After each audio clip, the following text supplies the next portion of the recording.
guys, welcome back to the state-wise tribal welfare schemes of Government of India. My name is Neha Bolgam, and today at Sosin classes, our current video's focus is going to be one of the most requested, awaited and important states when it comes to the tribal studies of India, that is none other than the Northeastern Region. The Northeastern Region comprises of mainly 8 states, that is Assam, Arunachal Pradesh, Tripura, Nagaland, Sikkim, Manipur, Meghalaya and Mizoram. These 8 states are also famously considered or called as India's gateways to the Southeast Asia. Now, moving ahead, to describe the Northeastern Region, it is of considerable economic importance with geopolitical sensitivity given the strategic location of it, and it is also characterized by this rich cultural heritage with the natural wealth and boasts diverse ethnic community or ethnic tribal groups. Now, according to the Article 342 of the Constitution, which recognizes 619 of the tribal groups in India as scheduled tribes, from which 200 of these scheduled tribes reside in the Northeastern Region. Now, these 200 scheduled tribes from the 619 scheduled tribes of India on an average differ considerably with the mainstream tribals and also amongst themselves. And these differences are when it comes to the levels of acculturation, the socio-economic development and etc. Now, further to these 200 scheduled tribes that reside in the Northeastern Region, 75 tribes have been recognized by the Government of India as PVTGs, that is the particularly vulnerable tribal groups. And these are recognized as the particularly vulnerable tribal groups because of certain characteristics such as their low level of development, which are accompanied by the low technological insertion in the area, and also low levels of literacy rates, the declining populations and etc. Adding to this, as you can see on the picture displayed on the screen, there is this bar graph that shows that more than 80% of the state population of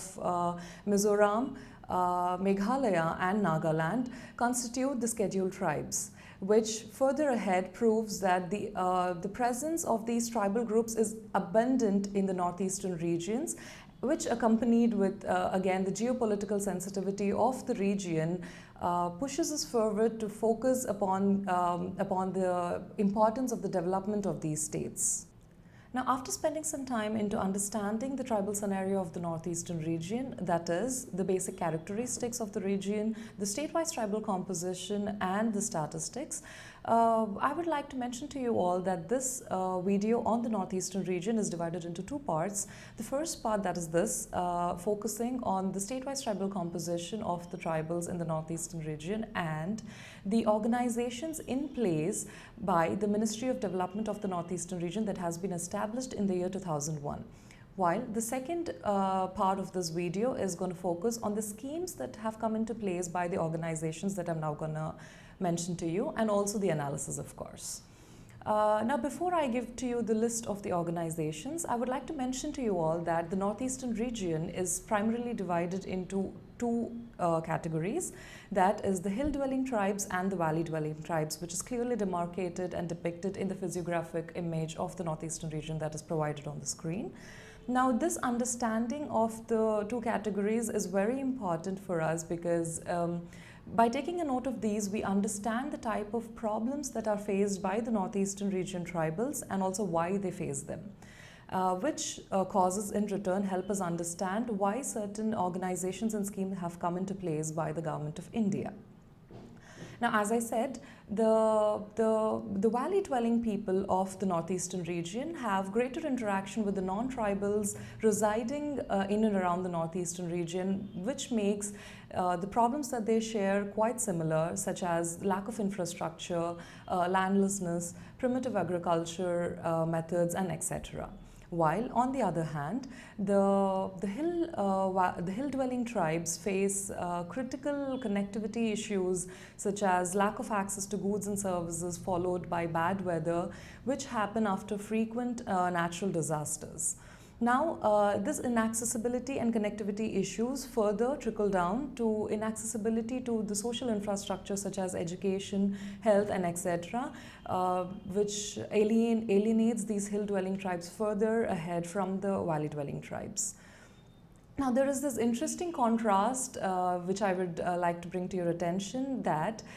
it is a common fact that the Northeastern region is generally categorized by higher literacy, surpassing the Indian average, but it is also characterized by this higher school dropout ratio, that is almost 70.9% in Northeastern region as compared to the 49.3%, which is an average of the India on whole.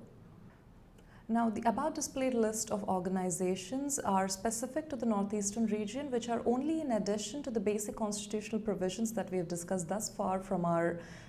video series since the introduction, which are none other than the Tribal Advisory Council of the 5th schedule, the autonomous districts, the district and the regional councils under the 6th schedule, the special central grants, the grants and aids, and etc. Now, moving ahead, we have the Northeastern Council and the Northeastern Development Finance Corporation Limited, which are the two primary organizations that look after the socio and economic development of this region,